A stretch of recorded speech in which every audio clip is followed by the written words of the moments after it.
watu wachie Yanga wairejeshe tena kwenda kucheza fainali, basi ikiwezekana Azam wafanye.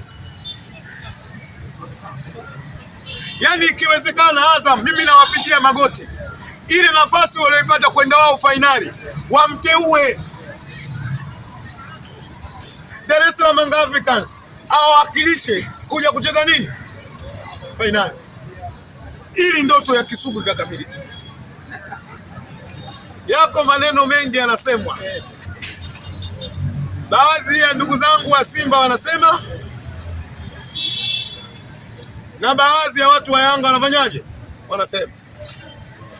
Lakini msemo huu wana Simba ndio wanasema sana, wanasema Yanga ametukimbia, ndivyo. Lakini niwaambie wana Simba, Yanga hajatukimbia.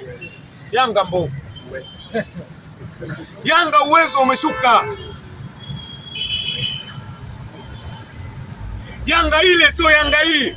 Performance ya Yanga imeshuka kwa 70%. Yes. Vuta taswira miaka miwili iliyopita ya Yanga.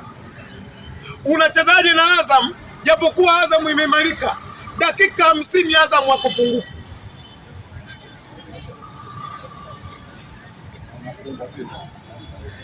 Na mwisho wa siku unafungwa ngware. Mchezaji wa Azam anapewa kadi dakika ya 70.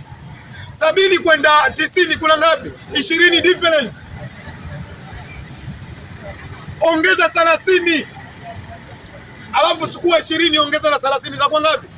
Azam pungufu.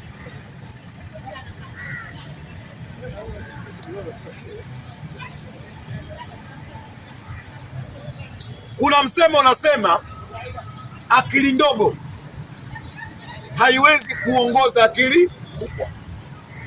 Akili ya kocha wa Yanga haiwezi kuongoza akili ya kocha nani? Wa Azam.